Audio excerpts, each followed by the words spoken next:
welcome to Pop Real Estate, where we talk about everything trending in real estate. Today, I have Giancarlo Canale joining us. How's life? Good. Cool, Yeah. cool. Enjoying the warm weather. Are you? Yeah. So, let's talk about what's happening right now this summer of 2023 as far as the real estate's concerned. How things have changed over the last pretty much 6 months, right? Yes. So it's been pretty rapid and evolving. Obviously, you're alluding to the interest rate rising, I think, right? Yeah, and Okay. just the economy at large, too. Yeah. Mhm. So the interest rates are a big thing. It pulls a lot of buyers out of the market. Mhm. Just makes borrowing money more expensive, and it's not feasible for a lot of people anymore. Doubling the rates, going from 3.5 to 7 in Matter of months? Yeah, 8 to Yeah. 9, 10 months is very abrupt. It's a sharp increase, and so people can't afford it. So that's, I think, the main thing that you're talking about. Mhm. The second thing I think is that even with that, there still is a competition, right? The people that have been in the market that the rates haven't affected. You mean you're talking about, I'd say, seasoned investors in this case? Sure. Yeah, you could say seasoned investors or people that are desperate to get homes, that have been pre-qualified and know what their price is, and they're not afraid of the rates or the payments. Mm-hmm. Those people are still fighting over a small pool of inventory of homes. Really? Yeah. Okay. So the That's competition. interesting. Yeah. So competition is still high. Demand is still there, but there's not enough supply. So that's going to keep prices kind of where they're at. On the high side. Yeah. Okay, so we might not have a solution right now, but let's say someone who is starting out, right? They've been at their job for a few years. They make what be considered a decent income, right? Why are they having such a hard time getting into a home? I mean, it's a multitude of reasons, and I think we kind of talked about a little bit. I think the main thing is that people are struggling with the supply side. Okay. There's not enough homes being built. There's not enough property coming onto the market, and that can be an effect because of interest rates, right? So people don't want to trade out of a lower interest rate into something that is now twice as much as it previously was, right? Mm-hmm. So I'm going to sell a home at 3.5 that I have a rate at 3.5% or lower, and now I'm going to be purchasing a home at 7. Right? Okay, so what you're saying, like the people who've owned the home and they bought at a low rate, they're not willing to sell, Right. which creates the scarcity in inventory, Right. which makes it difficult for people who want to buy. Correct. Buy. Okay. And then that drives prices up. Even though that was something that the Federal Reserve was trying to pull back on by raising these interest rates. Mm-hmm. So it's an interesting thing because the rates are going up, right? You expect pricing to sort of Stabilize. plateau Yeah. or maybe start to go down because there's less demand, but that hasn't happened this time, right? There still is high demand and there's low inventory. So it's just creating an influx of people fighting over crumbs. Yeah, so there's this competition going on. So what would be your advice or opinion on those buyers who lost the bid? Like, what would you tell them? Like, hey, it's okay, like, because of the situation right now. Well, yeah, first you give them a big hug and you tell them it's okay. Yeah. No, but honestly, the first thing I would do is you sort of have to change your strategy, right? So if you keep going after the same homes and you're losing out on bids over and over again, something has to change. So Right. if you're going after properties that are newly on the market, turnkey ready, those are going to be the properties that are going to be getting multiple offers and overbid within the first week. Right, Okay? right. So my strategy would be then to look for properties that have been on the market for a little bit of time, maybe 45 days or longer. Now that's quite some time. Mm-hmm. Or properties that need a little bit of work that Mm-hmm. people are kind of shying away from, right? Right. To put in that sweat equity. Put in that sweat equity to Mhm. force the appreciation to turn that into money equity later, right? Right. So those are two strategies that I would consider, and you have to speak with your clients because obviously they have to be on board with it as well. Right. So. And then another thing is maybe look kind of like outside of that initial desired location and maybe go a little further out, maybe for a few years, kind of put in that kind of sacrifice. Yeah. Maybe the commute to work might be a little farther. Sure. For a couple of years. Yeah. And then there's also that refinancing option, right? Mm-hmm. Yeah, you could definitely refinance the property, like you're saying. So you maybe buy it a little bit outside of where you're looking to live at the moment, but you know that you want to live in this area in a couple years, get the asset. Then when you have the ability to refinance after rates have gone down in a year or two, then you can take that money and use it to reinvest in another property in maybe your dream location. Yeah. See, I think a lot of people get caught up with this, like, I'm going to buy my dream home. Right. And a lot of people that have those dream homes, they didn't buy that as their first home. You're absolutely They've right. traded up into it, right? So Right. you get an asset, then it appreciates a little. You either refinance, you sell, you move into a better one. So Right. it's a step up, sort of slow incline. Right. But I also feel like that kind of investment in real estate, although it's a long term, I think it's just a lot safer and a lot more obviously concrete than, like, let's say, stocks, right? Yeah, absolutely. Well, there's a lot of different benefits that you get with real property Mhm. versus like digital or paper stock that you Right. have. I don't see people refinancing out of stocks. I mean, I know you can borrow against it, but you can take property and there's tax breaks that you get from it. Mhm. There's the ability to refinance and pull money out that you don't get taxed on. So there's a lot of different things you can do with real property. Right. Going back to, buying your dream home, your first home, and it's your dream home. I think people just have to kind of pull back a little bit and face the reality of the real estate market, especially in Southern California, that might not be attainable the first time. And that's okay, because it's like the stepping stone, right? Right. I mean, I can attest to that. It's like, hey, I want my Malibu home, but it's going to be a little while. And that's okay, because you go into the smaller purchases, even though they're not small, they're still the biggest purchase of your life. Relatively speaking, Right? So, Right. It will be your biggest purchase of your life. But with each transaction or each purchase, you learn so much about real estate that your next one, you're going to make even smarter choices. Mhm. You're going to make it work even more for you on your second, third. And, Right. Maybe you won't have a final destination. Maybe you'll just keep doing it. So you're going from trying to buy a dream home, right? So Mhm. you're thinking, oh, I'm just going to wait. I'm going to wait till I find the dream home. I'm going to wait. I'm going to wait. Mhm. So while you're waiting, prices are going up. Other people are buying. So maybe your dream home gets snatched out from underneath you. But if you keep waiting, we see that in a few years, owning a home might be a luxury that only a few people can afford. So your dream home's gone by that point if you waited, right? So to your point, taking those necessary baby steps are what will get you there. Yeah, totally. And honestly, your dreams will change. Your goals will change as you go through it. Right. You're like, oh, once I think someone gets into real estate, they realize, why didn't I do this 5 years ago, right? Why didn't I do this yesterday? Yeah. So I think the take home message as far as like the dream goal or the dream home is, hey, work your way up to it, right? Don't sweat that you're not getting that mansion that you've been thinking about. Get the 2-bedroom. Right. Get the duplex even, and get an investment property. There you go. And rent it out. Mm-hmm. You'll get to that dream a lot faster. Sure. Let's talk about your experience with someone who's trying to rent in LA, right? Yeah. So, I mean, I get a lot of friends and people like, hey, I'm looking for a place to rent. I go, yeah, let me try to help you out. And here's my max, here's my location. Do your magic, Kim. Yeah. And I go look and I'm like, ooh, I'm going to do a lot of magic. I go, I don't even know if I can pull this one off, right? So what have your experience been with people who come to you and say, hey, I can't afford right now, or I don't want to take that step yet. I'm just going to keep renting. Like, what have you experienced on that side? Yeah. So I've had a couple of experiences with it. A lot of times people that are looking to rent have sort of maybe a skewed version of like, oh, I'm just going to get a place and like I can just rent one. But there are a lot of things that maybe some people don't know that you do need first and last months a lot of times. If it's furnished, there's an extra month in there, right, that you need to pay.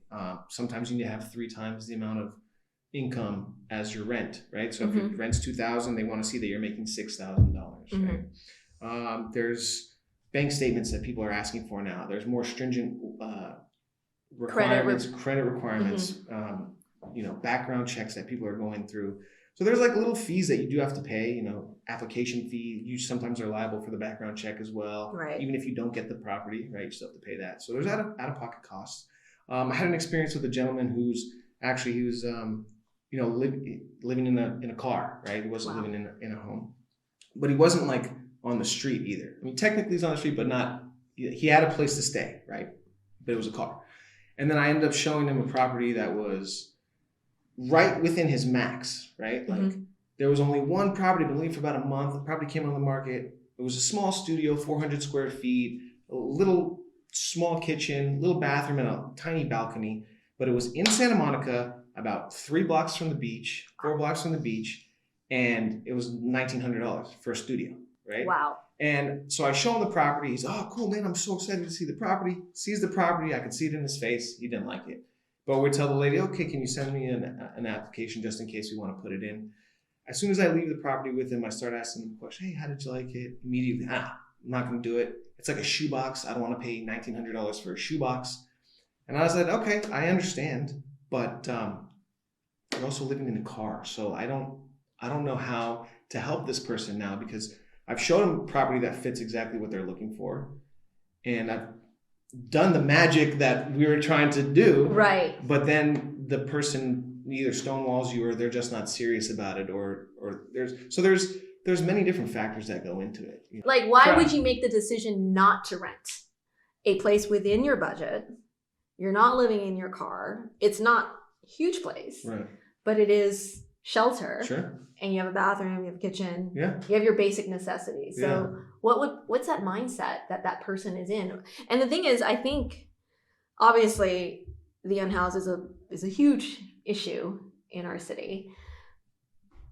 But you've now come to this point where you're really close to a solution for them, or you've solved it. But why didn't they take you on it? Yeah, that I can't answer. You know, I've been trying to think. I've wrestled with it. Yeah. I was thinking about it. I'm like going to sleep. I'm like waking up. I'm like why I don't get it. So, it's something that I think must be a personal choice. There must be some other things in that person's life that they may not have disclosed to me that made it so that I wasn't able to help them perfectly. You know? And their priorities might be. Right. And it's their priorities. And so that's a key thing, I guess, is just to be honest with your realtor, right? Right. So if you're working with someone, be honest with them. Tell them everything. Let them know what situation you're in so that they can help you the best they can. Because if you hide something, hold something back, then they're just going to be confused and trying to help you. Right. Well, and then if they don't tell them everything, if the client or the person who's renting or looking to buy don't disclose everything, and then we move forward in a transaction, and then it's like, oh, we found something that is... that came up in the background check. Oh, actually, I got evicted from my last apartment, but I didn't tell you that. Right. Or, your wages were garnished or child support Sure. or something like that, right? And so all those things need to be disclosed. And I feel that people might be scared because it's like embarrassed, ashamed, because they're like, oh, I do child support, but maybe if I don't say it, no one will know. Right. The problem with that is like, it does come up, and then because if the client tells us prior, then it's like, okay, we're considering child support, felon, whatever it is. At least we can factor that all in, and then hopefully be able to find you a place that they'll be okay with all those stuff. And it's possible, because it's better to know before than afterwards and really get let down. Because it's like, let's say we've gone 80% into the application, and it's like, oh, by the way, your client actually had this on their record. Whereas if we knew before, it's like, okay, they have this on their record, so we got to like pinpoint, okay, this type of facility is okay, or this type of property, they're okay with A, B, and C on your record, negative or positive, right? Yeah. Or you could get ahead of it, disclose it to the other people first, see if they're okay with it, and maybe have an explanation for it if right. Or let's say like they said, oh, I have really bad credit, but didn't tell you. Well, if you tell them before, if you tell us before your credit's not great, it's like, okay, we can actually help you perhaps fix it a little bit or make it better, and then be able to get you securely into a place. So take home message for that is disclose, tell your real estate agent everything. So let's say you're renting or wanting to buy a place, right? Obviously, credit check is a big factor in that in order to qualify. So let's say your credit is not that great. It's not stellar. What are some of the things that someone can do to make their credit better? Okay. There are a lot of different levers you can pull, but I guess obviously the first one is to just pay down any high interest debt that you have, any large debt amounts that you have, try to bring those down as much as possible. And then, you can, if you have bad credit, you can write letters to the credit union or credit reporting bureaus, and they have to respond to you in a timely fashion. And if they don't, then there's a way for you to get any negative credit marks on your credit score taken off. Oh, cool. It's a little bit more of an in-depth process that credit repair specialists can go over with you. But it's definitely well worth the time. Yeah, it's worth the investment for sure. Cool. Especially if that's the thing that's hindering you from either getting the property, renting, or buying. So now we're going to go to the complete opposite flip side of things, and we're going to talk about people who are on the upper echelon of finances and can pretty much buy the world. So how do these celebrities, oh my gosh, how did their portfolio get so massive? Well, I mean, not a short amount of time. They've been working on it for quite some time. Yeah. I'll be honest, I was on last night in preparation for this podcast. I looked up J-Lo's housing portfolio because apparently she just bought this huge place in Beverly Hills. For like what, 35 million or something? No, like 60. 60, but it was half off. Half off at 60? Yeah, bargain shopper she is. Oh my God. From the Bronx and all. No, but seriously, then I went down the rabbit hole of like, okay, let's see what else she owns. Oh my God, it's massive. Wow. New York, Miami, but multiple places Sure. in either one. I even read like Montana. Anyway, and then Bel Air, Beverly Hills, Encino. Like Encino. Yeah. Yeah. So, yeah, what are your... I mean, good for her. Right. I mean, great for them, right? So you're a high net worth individual, and what are you going to do with all that money, right? There's only a certain amount of investments that I guess really make sense in the long term that have a lot of advantages to them. And we talked about this a little bit earlier, like there's the tax advantages, right? That's a huge one, right? Yeah. Then there's the appreciation that comes with. So if you let's say you put $60 million, right? $60 million in a bank at however, if they give you a high yield savings, it's still not going to be that much versus, putting your money into a property like this, which is going to appreciate probably 2, 3, 4% for the next decade. And, over the past couple of years, they've appreciated even more. So it's just like, I think of it in terms of these individuals don't want to have that much money in a bank. They want to have it somewhere that they can access it easily and then not get taxed on it, right? So say you have that money in a property, right? And you only put like a little bit of money down. You didn't buy it cash. You have a loan. But if you want to access your money, you can access your equity, right? And then take that and not get taxed on it, right? So say you make a movie, right? I make a movie of $10 million. That's my income. I'm going to get taxed on that at 30, 40%, right? But if I take out $10 million from a property that I have as debt, I don't get taxed on that $10 million. So then I can use that $10 million however I want, as opposed to if I were to get it from income, I'd only have like $7 million. Right. So this is how they grow their portfolios. You invest in it, then you pull money out and you invest it again without getting taxed on it. That's the fastest way to grow. Right. So you're saying J-Lo is more than a pretty face? More than a pretty face. But yeah, there's quite a few celebrities that are like that. Like Drake's one of them too. Okay. Drake's another one who does a lot of trading in real estate. I think he just recently put 24,000 square foot mansion onto the market at $88 million. In LA? In Beverly Crest, yeah. So by Benedict Canyon. But he bought it a year ago. And he's flipping it. And he's selling it for $88 million. He bought it for guess how much? 40? 75. Not bad. Not bad. For 1 year? $13 million. It's $1 million a month. Yeah. I'll take $8 million in 12 months. Yeah. So it's interesting because it's a huge place. It's built in 2001. Has 10 bedrooms, 22 bathrooms. So that's my other question. Okay. Who needs 22 bathrooms? It's for when you're entertaining. right? You don't want someone going from the far end of your house all the way to the other side to go into your room to go to the bathroom, right? You need to have bathrooms scattered out. So if you have people that are, enjoying some drinks at this end, they can go to the bathroom there. They don't need to walk all the way across. So they can just puke. They just over here. Well, whatever they want to do in the bathroom, they can do whatever they want in the bathroom.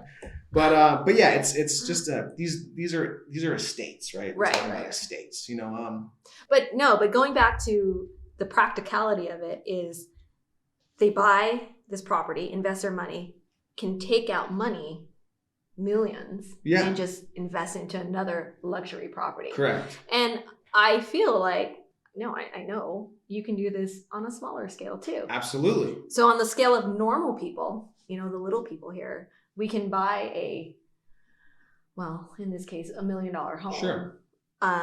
Put equity into it. And then in a couple of years, 3 years, 4 years, access that money and put that into your next property. And that's how you build your portfolio. You start with 1, go to 2, go to 4. Right. It's not a scheme. It's not a scheme. No. Real estate is not a scheme. Alrighty. And then I'll talk about another one recently. Sure. This is just another one. So former TV host, late night TV host James Corden, moving back to England, sold a property here. He bought it for $7 million? Oh, $10 million. He's selling it for $7 million more than he bought it for, right? Oh, wow. But nice.